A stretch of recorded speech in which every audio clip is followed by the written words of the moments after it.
देखिए latest episodes बिल्कुल ad free.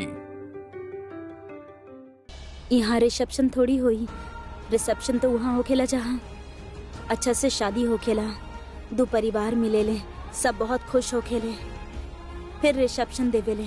यहाँ तो आपके पता ही बाना, बस शादी हो गई। ये हलवा तो माहिरा बनेले बाड़ी। आई एम श्योर तरह बहुत अच्छा लागल हुई। ऑफ कोर्स बहुत अच्छा रहलो। हम मीठा कम खाए ना, यही से हमारे बस हो गए। तब फिर हम आपन वाला उठा लेता हूँ, खाना बस और नहीं खा के आई एम डन। हाय, का चला था?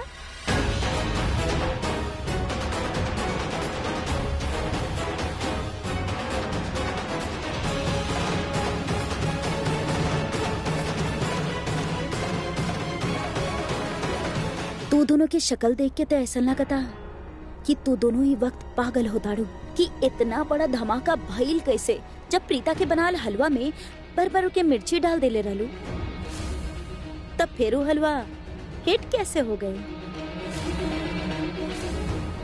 सबके इतना पसंद कैसे आई? देखा, इतना मत सोचा, न तो सोच सोच के तोहार जे चालाक लोमड़ी जैसन दिमाग बना उमें कमी आ जाए। जिस तरह के अच्छा ना लगी तो हम ही बता देता नहीं। एक्चुअली भइल का ना, जब हम अपन माँ से बात करके किचन में आई तो हमरा पता चलल कि तू भी गाजर के हलवा बनेले बाड़ू, और फिर तू शर्लिन से बॉल और स्पून्स मांग ले रहलू, और वो लेवे खातिर तू मुड़ के वहाँ गए रहलू। तो जैसे ही तू दोनों मुड़लू,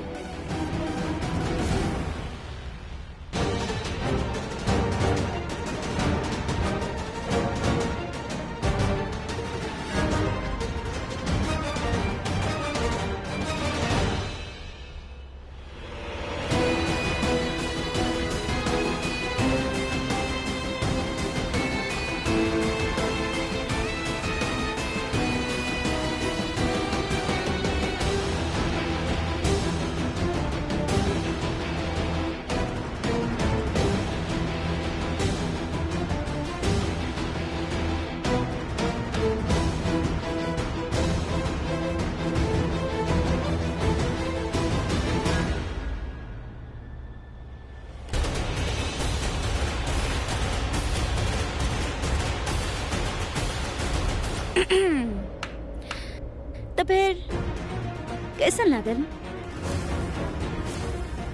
गाजर के हलवा ना, वो तो शायद तेरा नसीब ही ना भई। जैसन के तैसन।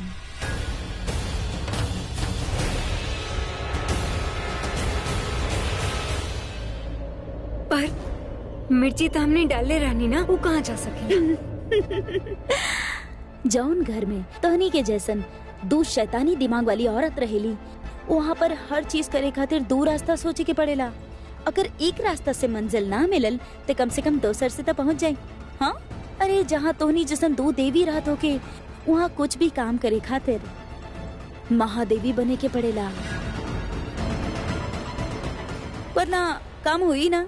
काहे कि घर में नॉर्मली तो कुछ तो दोनों होके ना देबू, समझ आयल? अरे बाबा, अब हम वो प्रीता अरोड़ा ना रहनी चिकरा तू लोग मात पे मात देत रहलू। अब हम प्रीता करण लूथरा बन गए बानी, जब पलट के तोहनी के मात दी।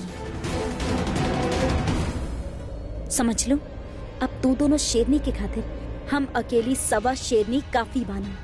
जब अम्मी घर में आयल रहनी ना, तो साम दाम दंड भेद सारा हथियार के साथ पूरा तैयारी के साथ आयल रहनी। समझ लो, तू कैसे समझ गई? तो हर मीडियोकर दिमाग में ना ये सब अच्छा बात जाला ही ना। ऐसे हम तरह नॉर्मल लैंग्वेज में समझाता नहीं। हम दो गाजर के हलवा बनायल रहनी, एक के तोहार काली नजर से छुपा के पहले ही फ्रिज में रख दे रहे, और दोसर के तोनी के बेहुदा एक्सपेरिमेंट खातिर वहाँ स्टोव पे छोड़ दे रहनी। तो जब हम देखनी कि बाहर वाला हलवा पे हाथ साफ कर ले बाड़ू, तो हम चुपके से फ्रिज से अपन सीक्रेट वाला हलवा निकाल लेनी और वो गरम करके सबके परोस देनी, और सबके इतना अच्छा लागल। थैंक यू भगवान जी, गणपति बप्पा, माता रानी। हमार पहला रसोई कितना अच्छा गई। हमारे हाथ के बनल गाजर के हलवा सबके इतना मीठा और इतना अच्छा लागल, सिवाय करीना बुआ के।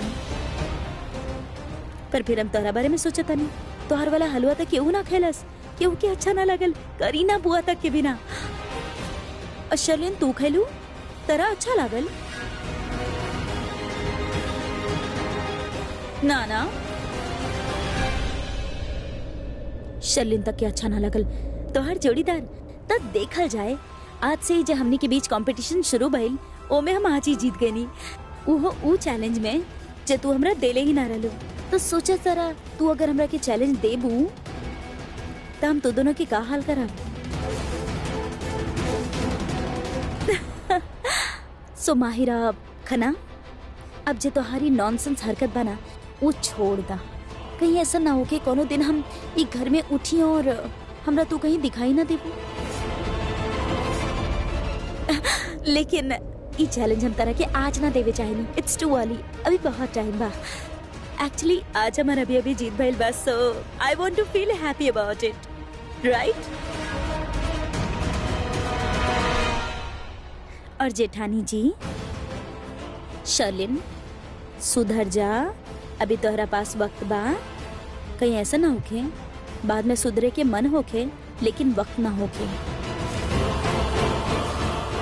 अब अगर तू हमरा के चुनौती देबू तो हम तोहरा के वापस डबल चुनौती दे।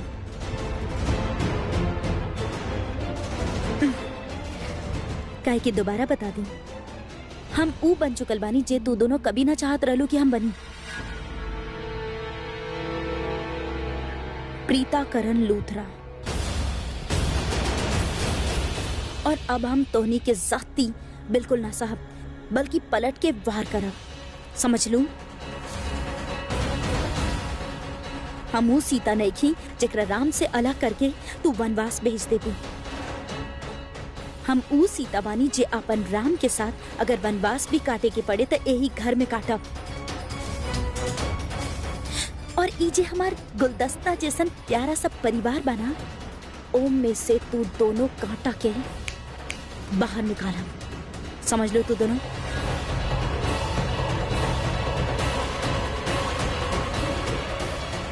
और हाँ,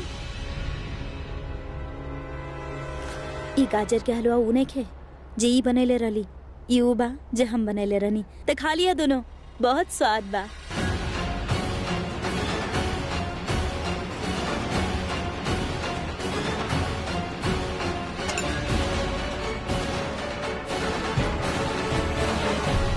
ना, हमके ना लगा था कि रिसेप्शन करे के चाहिए।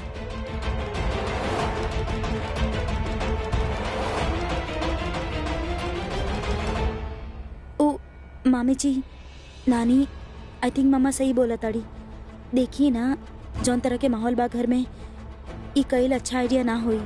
देखा, राखी के बाद गलत नहीं खे, हम ओकर बात भी समझे नहीं। समझे के बात ही नहीं खे दादी, सब पुराने जमाना के बात बा। गिरीश, कोल्ड ड्रिंक लाओ हमरा खातिर।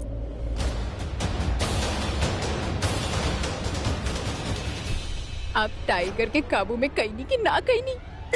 हम केहू के का कंट्रोल में करी? तेरा पता बा का भइल? टाइगर रात के बाहर बालकनी में सुत गई और बारिश हो गई, सर्दी, जुकाम, खांसी, तबीयत खराब सब हो गई। तो टाइगर तक खुदे कंट्रोल में आ गई ना। गिरीश, अच्छा एक्टिंग करी ना, नकली छीप के। गिरीश भैया, करण के कोल्ड ड्रिंक मत दिया। ना देनी तो बुरा मान जाई हैं। अरे देखनी ना, तबीयत खराब बा, बिल्कुल ठंडा ना देवे के। हाँ ठीक बा बहन। सुना, अपन हद में रहा। लेकिन हम का कहले बानी? हम तो अपन हद में ही बानी। तू अपन हद में बिल्कुल ना बढ़ो। तहार हिम्मत कैसे भइल गिरीश से ही कहे के कि करण के सॉफ्ट ड्रिंक मत दिया हो? खेलू तू के करण के? अगर हमार बेटा सॉफ्ट ड्रिंक पिए चाहेला तो वो सॉफ्ट ड्रिंक पी, समझ गईलू? जी प्रीता, हमने सबे को फैसला कैले बानी। वैसे तो हमने करे ना चाहत रहनी, राखी चाहत रहली, ऐसे ओकर खुशी खातिर हमने ये फैसला ले ले बानी। प्रीता, हमने क्या यहाँ शादी के बाद रिसेप्शन और रिसेप्शन के बाद मुंह दिखाई की रस्म हो खेला, लेकिन हमने ये दोनों रस्म एक साथ कर रहा बानी।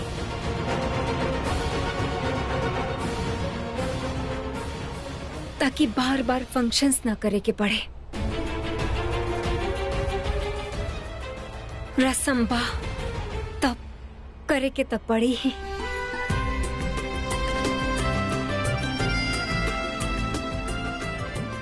राखी माँ, आप कितना अच्छा बानी। आप सख्त होके के कितना कोशिश करत आनी। आपके दिल इतना अच्छा बा कि आपके चेहरा पर सच्चाई और अच्छाई साफ साफ नजर आ रहल बा। ना करे के चाहिए। हम एकर फेवर में बिल्कुल ना बनी।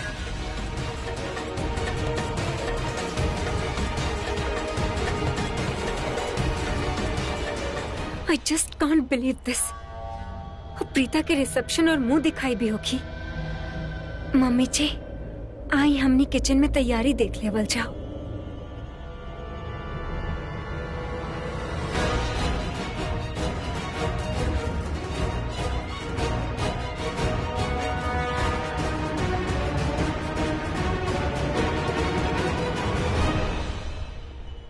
शर्लिन, सुनो, तारा हमेशा से अच्छा जेठानी बने के रहल ना। अपन देवरानी से प्यार करे के रहल।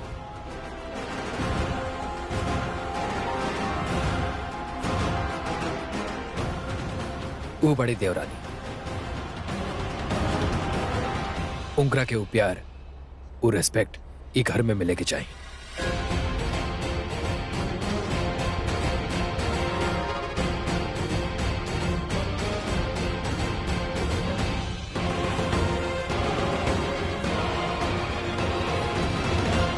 इतना तो तारा से उम्मीद बा।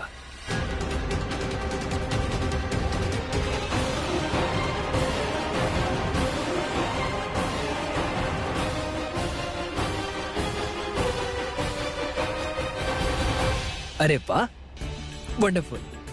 आज घर में पहला बार प्रीता भाभी के फेवर में कुछ होता। इतना गुड न्यूज बा। अभी जाके सृष्टि के बताओ तनी, एकदम खुश हो जाएगी।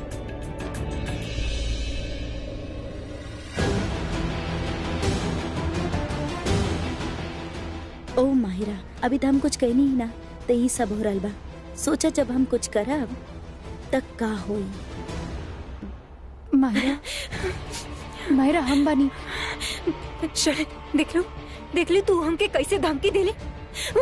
वो प्रीता अरोड़ा अपने आप के वो समझे अरोड़ा ना, वो लूथरा भी और लूथरा ना बाड़ी वो लूथरा। कैसे हो गई लूथरा? शलिन अगला 7 जन्म तक लूथरा ना बन पाई। हमके देके गईला, हमके कह के गईला कि बिना चैलेंज के इतना बड़ काम कर देली हूँ, तो चैलेंज दे दी तो पता ना का करी। हमके पता हमके वो का करी। हमके घर से निकाल के बाहर फेंक दी। करण और साथ में रहे हम। प्लीज शांत हो जाओ। कुछ होके ना, हम डिसाइड करनी है। ऐसा कुछ होके ना, सब कुछ हमारे हिसाब से हुए। हम जैसन चाहब सब बिल्कुल वैसने होगी। हाँ, मेरे जैसन तू चाहबू वैसने ही होगी। ओके ना शलिन, ओके ना, बिल्कुल वैसने होगी ना। हाँ माहिरा, हाँ भाई हम कैसे कुछ भी सुना के चल जाइयो। का समझ लियो अपना आप के। माहिरा तू धीरे बोल। धीरे बोली, जोर से बोला, चीखब चिल्लाई। हम चाहे नहीं सबके पता चल जाए, सबके पता चल जाए। जे प्रीता कैले बाड़ी ना, ओकर बदला हम ले बड़ी, सबके पता चले के चाहिए। बहुत पछताई, वो बहुत पछताई। देखिया तू माहिरा, ओकरा में कौनो शक नहीं। ओके ओके ओके ओके, अपन एग्जिस्टेंस पे शक होके। ओके ओके, लूथरा छोड़ा होके। ओके, अपन अरोड़ा होके पे शक होके। हम ओकर ऐसा हाल कर दे। देखिए आज हम का करत नहीं। ओकर लाइफ ना हम आज बर्बाद कर दे। 360 डिग्री चेंज आई, बर्बाद हो जाइयो। तू देखिए हम का करत नहीं। देखिए तू।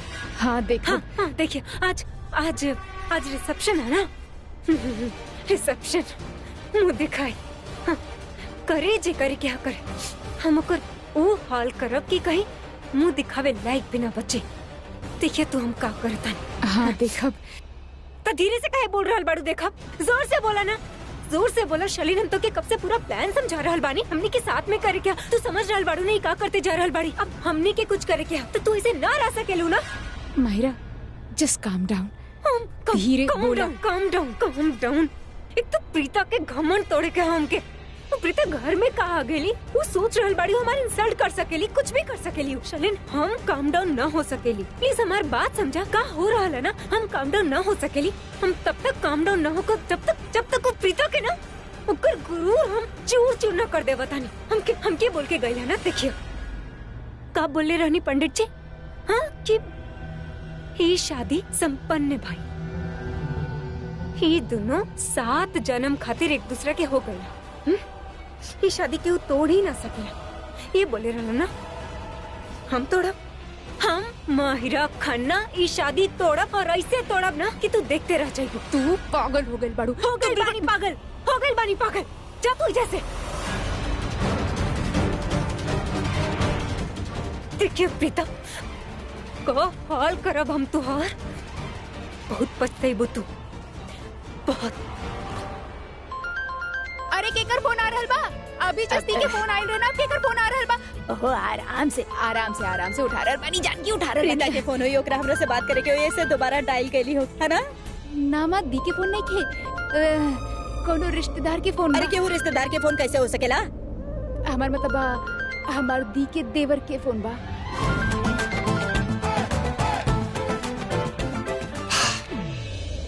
सृष्टि का चला था?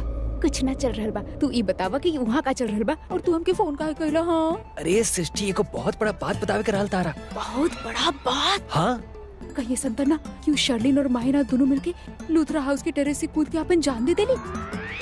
अरे तू भी कुछ भी बोले लू यार।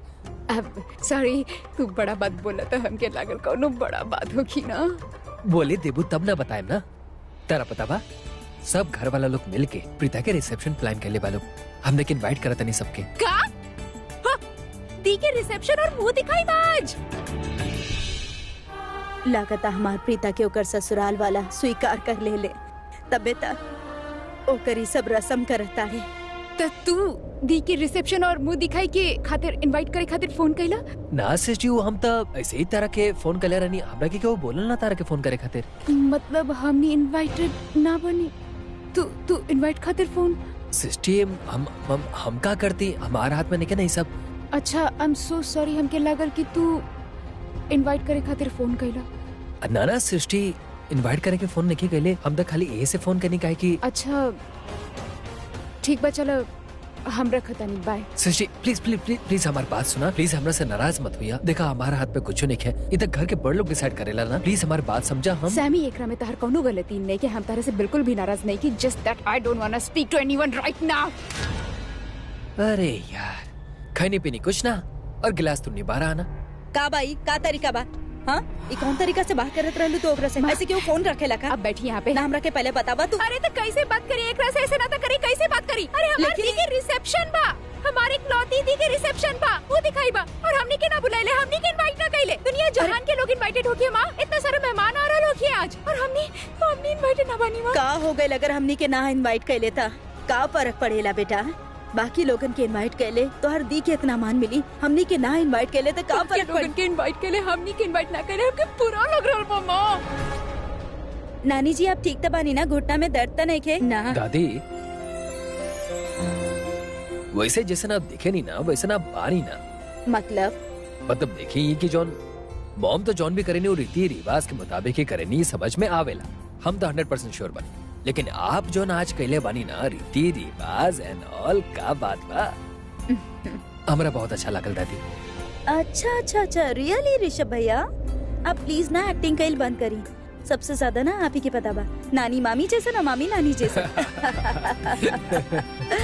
अच्छा से वाकई बानी, सब लोग के सबके अच्छा से जाना था। और तू का हमार मॉम के नानी नानी कहा था, इतना बुजुर्ग नहीं कि भैया भी हो, वक्त भाभी। हाँ?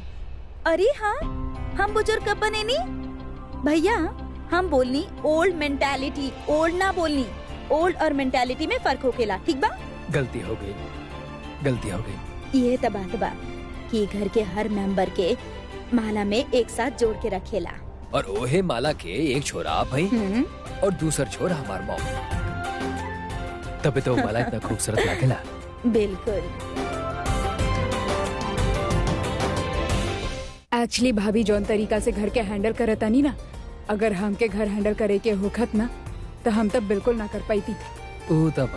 हमार टेम्पर तो सब लोग जानत ही बड़े, इतना शाउट करती सर्वेंट्स पे कि आई एम श्योर काम छोड़ के भाग जाते।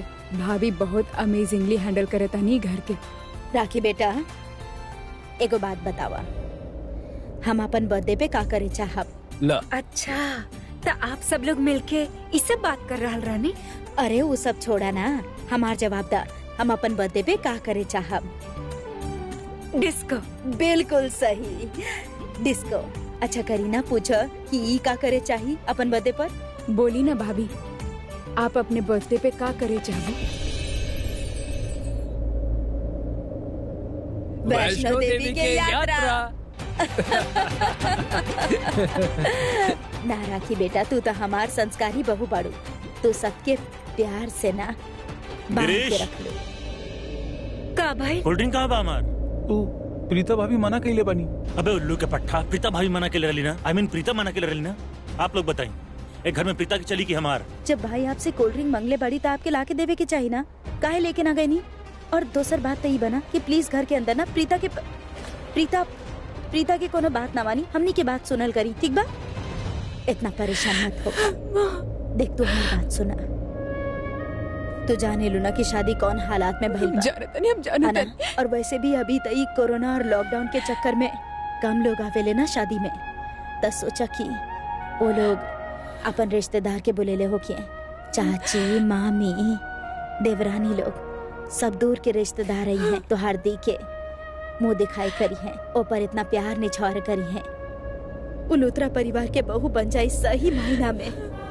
एक से ज्यादा खुशी के बाद हमनी खातिर का हो सकेला, का फर्क पड़ेला अगर वो लोग हमनी के ना बोले लेता। हमनी यहाँ बैठल बैठल ओकरा खूब सारा दुआ दे, और हमनी भी तो यह चाहत रहनी ना कि प्रीता वो घर में रज बस जाए, ओकरा ओकर हक मिल जाए, वो लोग ओकरा प्यार दे, ओकरा मान देवे। और तू जाने लू ना, सब रिश्तेदार से मिलके प्रीता के भी कितना अच्छा लगी।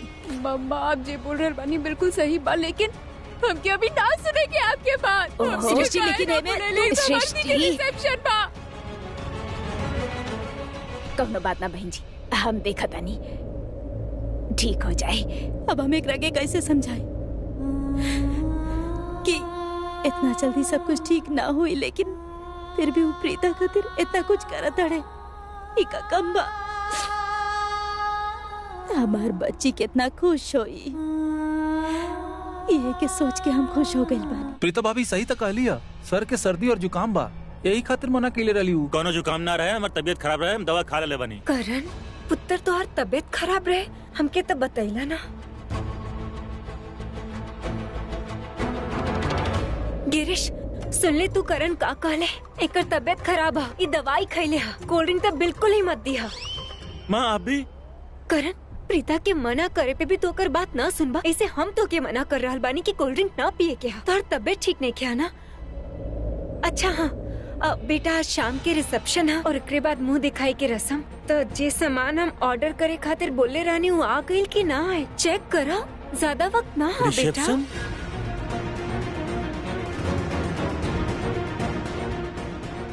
बुआ हमने तो उस बात करत रहनी ना, डिसाइड तना भेल रहे कि करे के काबा। हाँ बेटा, डिसाइड तो भइल ही ना रहे। करण पुत्र तू तो जाने ला, हम लूथराज बनी, कितना लोगन के फंक्शन में गईनी है, रिसेप्शन में गईनी है।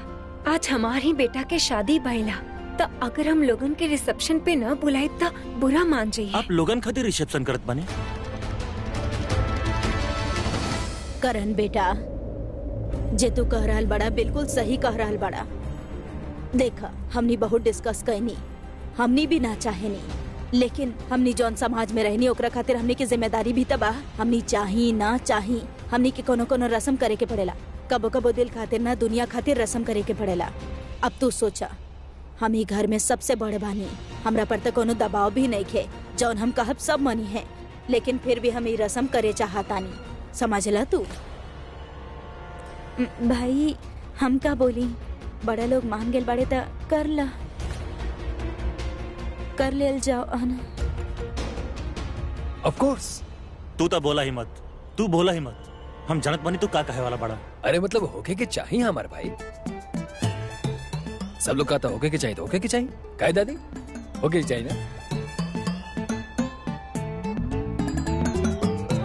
अरे बोल दा।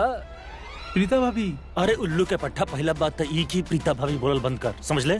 प्रीता आप लोगन के जॉन करे के बात करी, आई डोंट केयर। करण हमार बात सुना, शाम के रिसेप्शन है, मुंह दिखाई के रस्म है, कपड़ा सेलेक्ट कर लिया, बाद में बोली हम की कपड़ा ना पहने खातिर। ये लड़का कुछ भी बहाना बना दी मम्मी जी। वो बोल दे ले बा, मतलब हाँ ही बा, आप तैयारी करिए, चलो चलो सब तैयारी करा लो। हाँ ही बाना, तो फिर ठीक है। ये लड़का भी ना बहुत जिद्दी है। हमार बैग के इधर उधर कैलस। हमरा तो अच्छा से याद बा, हम कमरा में ही रख ले रहनी। इस जरूर करण के हरकत हुई, गेस्ट रूम में फेंक देले हुई। And I am not surprised.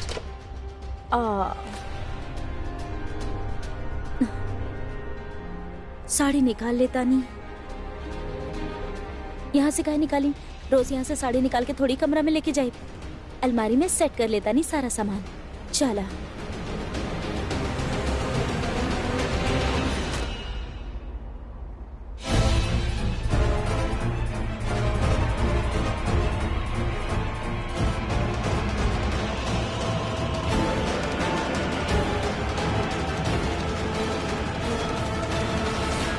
ई मायरा केकरा देख रहल बिया?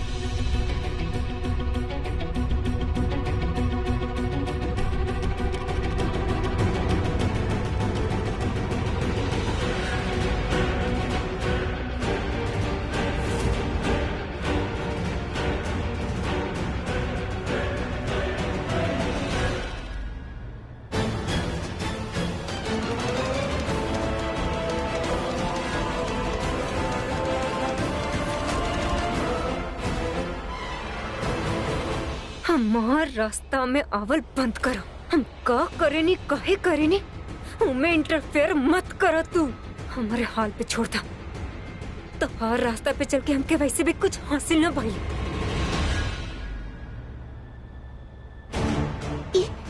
ई लड़की पागल हो गई बिया। भगवान ही बचाए हमके एकरा से।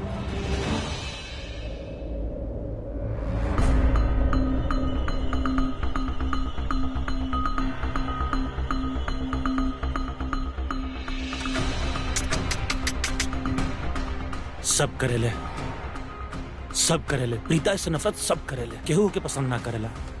माँ, दादी, बुआ, ऋषभ सब।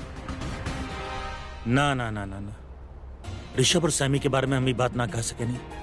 वो दोनों थम कैसन लगेला प्रीता के वकील बड़ा। जब देखा तब प्रीता के वकालत करते रहले। और ऋषभ हमार बड़का भाई आजकल तक फैमिली के मैनिपुलेट करे लगल बड़े प्रीता जी खातिर। यार आई मीन केहू प्रीता के पसंद ना करेला, ओकरा बावजूद एकरा खातिर रिसेप्शन प्लान कर रहल बड़े। प्रपोज कर दिले रिसेप्शन। वाह, मतलब ऐसन का भइल? ऐसन का भइल?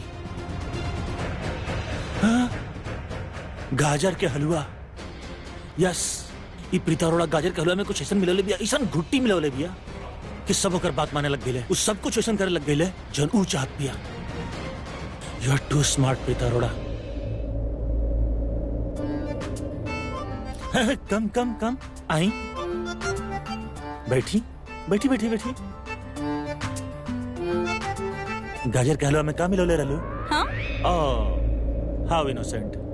हम पूछनी कि गाजर के हलवा में का मिलौले रहलू? Baby doll? एक तो हमरा बेबी डॉल मत कहा। एक मिनट, हम तुझसे पूछ रहल बानी कि गाजर के हलवा में का मिलौले रहलू कि पूरा फैमिली तोरा तरफ हो गई। तू जरूर कुछ ऐसा कहलू। आई मीन केहू तो के पसंद ना करला, फिर भी तोरा खातिर रिसेप्शन प्लान हो रहल बा। वाह, ठीक बा। जौन तू चाहत रहलू सब कुछ भइल। तू कहलू गृह प्रवेश, वो भी हो गई। नया रसोई, वो भी हो गई। और अब रिसेप्शन प्लान हो रहल बा। सब प्रपोज करत रहले रिसेप्शन। वाह, तू कुछ तो गाजर के हलवा में लेलू जे सब तोरा तरफ हो गइले, राइट? और हाँ, गृह प्रवेश तो एक खातिर हो गइल काहे कि हम होके देनी ना। का हो गइल? चिल्लात काहे बड़ा? चिल्लाइब ना। लेकिन काहे चिल्लाइबा? काहे कि तू हमार अलमारी के छूलू। तो हम तो हर अलमारी के ना छू सकेनी। ओके, ठीक बा। वैसे एगो बात कही है करण लूथरा, तो हर कमरा ना बहुते सुंदर बा। हर चीज ऐसा लागेला कि अपन जगह पे एकदम परफेक्ट फिट भइल होगी। Because it's my room, the Karan Luthra's room. या लेकिन जब हम यहाँ एगो नया अलमारी लेके आए तो हमरा ये रूम में से कुछ तो बाहर करे के पड़ी। या तो ये इतना सुंदर सा मिरर या फिर वो कैबिनेट। लेकिन नया अलमारी तू लेबू का है? अच्छा, अगर नया अलमारी ना लाई तो हमार कपड़ा कहाँ रखब? तो हर सर पे ना तो क्या अपन सर पे कपड़ा रखे दे, ना ही अपना अलमारी में। ओके, एक बात बतावा, जब तो खुद ही एक कमरा में सेट नहीं हो रहा तो तुम्हारा सामान कैसे सेट होगी? हैं? अच्छा, कैसे सेट हुई? बताई कैसे सेट हुई? काहे ना हमने बॉक्सिंग के सामान गेस्ट रूम में फेंक दी तो यहाँ पर हमार सामान आ सकेला। तू हमार सामान फेंक लू, तू देखा। ए ईला तू हमार साड़ी फेंकला। यू तू देखा भी, तू देखा।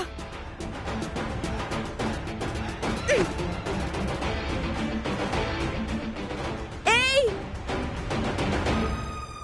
माँ यहाँ आई। ये सब देखिए कहा? देखिए देखिए। राखी माँ देखी, ये हमार सारा कपड़ा बाहर निकाल के ऐसे फेंक देलस। हम कहीं नहीं माँ, ये सब एकरा वजह से भइल बा। एकरा से बोल दे हमरा मुंह न लगे ना तो हम ऐसा कुछ बोल दे कि रोध हो दी। अच्छा, जब से हम ये घर में आयल बानी तो हर कोनो भी बात पे हम रोइले बानी या करा बतावा, रोइले बानी ना ना ना रोई। और वैसे तू नोटिस के लिए होकबा, जब भी तू हमरा से बात करेला बहुत कड़वा बात करेला, मतलब बुरा से बुरा बात करेला, बहुत बुरा बात करेला। ई कोनो भी रो दे। हम फिर से बोल दे, रो दे हम कह रहल बानी। ना रोई, चला बोला फिर, देखा था नहीं के रोएला। हम बोल दे, हाँ बोला, हम बोल दे। बोला फिर। Baby doll. देख लो माँ, देख लो कैसे एकर शक्ल लाल हो गई, बिल्कुल साड़ी के जैसन जल भुन गई, जल गई अंदर से। राखी माँ, ये हमारा सारा कपड़ा फेंक देलस।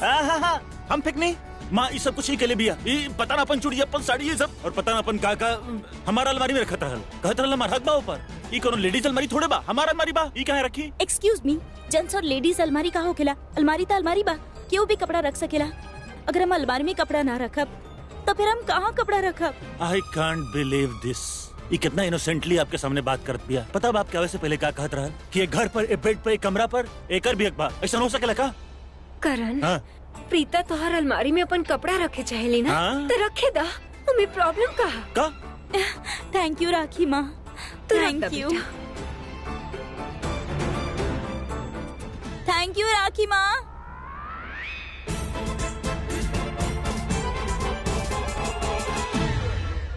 इन माहिरा ना चलत फिरत लाइफ बॉम्ब हो गई बिया, कबो भी कहीं भी फट जाली, कुछ भी बोल देवेली। ओकरा लाइफ में चाहिए का कुछ समझ में ना आ रहा है।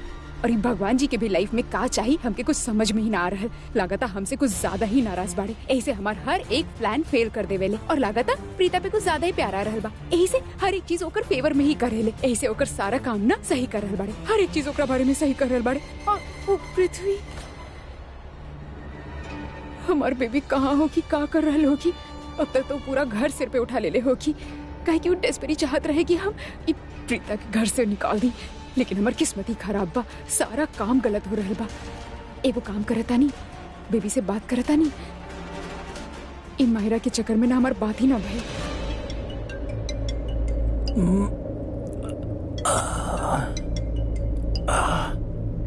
सर भारी होता, इतना दर्द होता, इतना फटा था जैसे कोनो ज्वालामुखी फटा था। कौन कॉल करा था?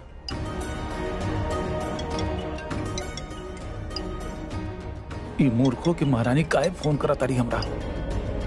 उफ,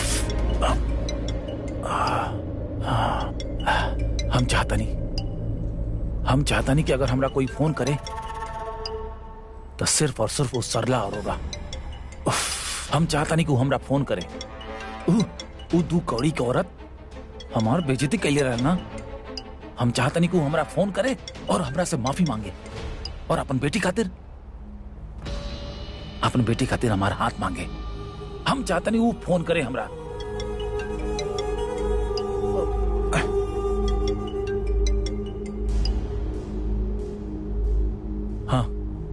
हाँ बोला बेबी। कैसन बड़ा बेबी? बहुत बुरा बेबी, हमार सिर फट रहा बा। इतना फटा था, इतना दर्द करा था हमार सिर। बस 1 सेकंड होल्ड करा, ओके? बस 1 सेकंड।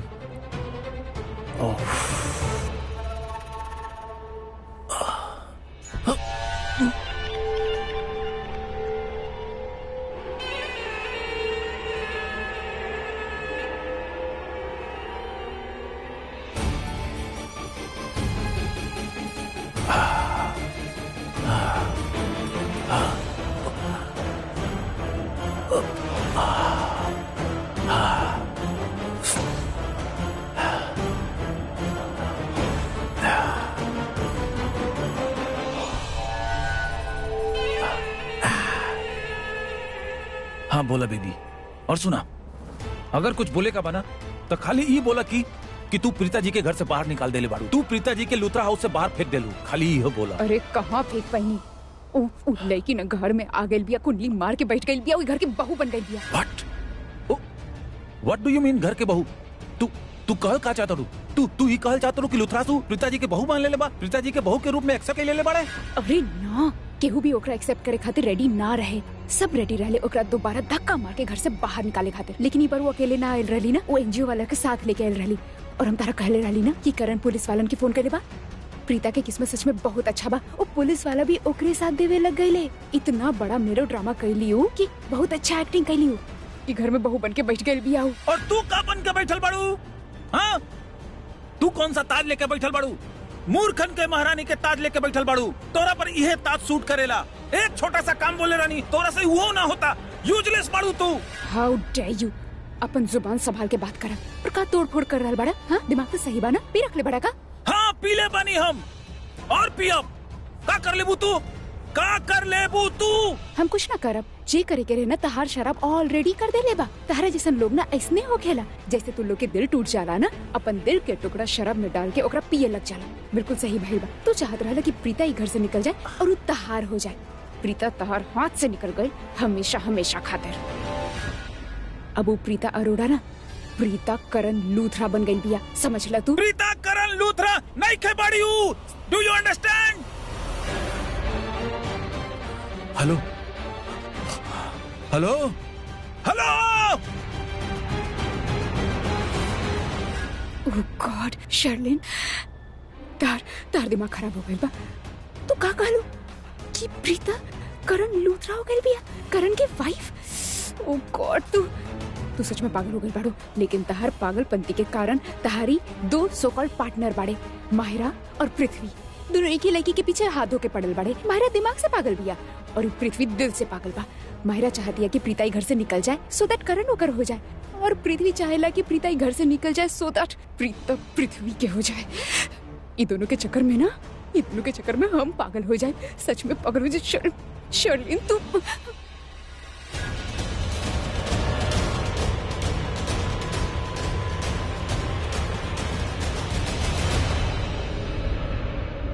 शर्लिन, बेटा सब ठीक था? हाँ मम्मी जी, वो कब सुखात रहनी।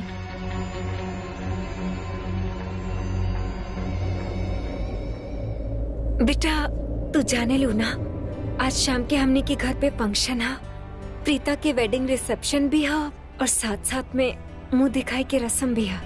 अब तू ही घर के बड़ बहू बाड़ू।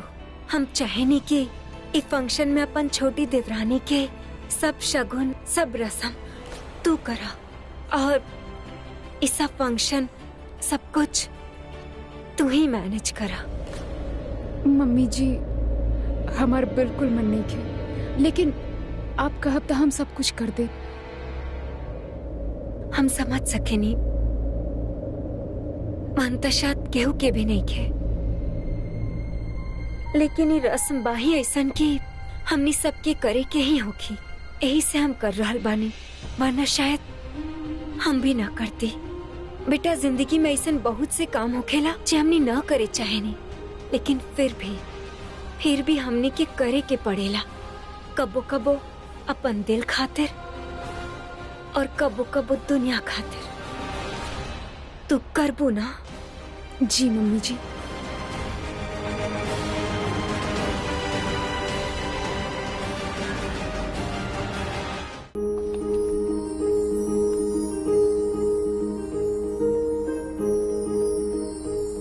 सृष्टि, जेकरा आवाज दे रहल बानी ना, वो नइखे आवे वाली। मुंह से जाके बैठल बिया।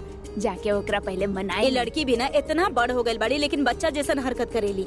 ओकर पसंद के बनेले बानी हमें खीर, और लेकिन हमरा के भी आवेला ओकरा कमरा से बाहर निकालल। तू देखा हमहू का करतानी। का करे वाला बनी? तू देखा तो सही। जानकी, जानकी केहू अपन कमरा में बैठल बा और बाहर तो आवे ना बाला, और हमने खीर बनेले बानी। तो एक काम करतानी ना, हम और तू खा के खत्म कर देतानी। वैसे भी केहू के खीर खाए के मन तो करत नहीं खे। चला चला, तू चम्मच निकाला और कटोरी निकाला, हमने खा के देखा तानी। अरे चला बहन जी, आप ये बड़ा अच्छा बात कहनी है। हमार भी मीठा खाए के बड़ा जी करत रहे। लाई लाई लाई, वाह। हाँ चम्मच दाना कटोरी भी लावा, चलो जल्दी से खायल जाए। चला ला। कि पूरा के पूरा खीर हमार बा। आपके पता बा कि जब हमार पसंद के चीज घर पे बनेला तो वो हमार हो जाला, तो ई खीर हमार ह। पूरा डोंगा ऐसे कैसे मिली खीर? ना मिली। पर का है, हम का कहनी हो? अरे बिना कोनो शर्त के हम काहे खीर दी तरह के? तोरा हमार शर्त माने के पड़ी। अब का करे के पड़ी माँ? हमरा कुछ चाहिए तरह से। हमरा पास ऐसा कुछ भी नहीं कि जे हम आपके दे सकी माँ, प्लीज। हमरा के जौन चाहिए ना वो हमरा तू ही दे सकेलू। अगर तू देबू तो सारा के सारा खीर तोहार, और ना देबू तो सारा के सारा खीर हम नहीं खाई। का चाहिए आपके? छोट सा मुस्कान, प्यारा सा हंसी। तू हमरा के दे देबू ना तो ई सारा के सारा खीर हम तहरा के दे दे। I love you माँ, I love you माँ।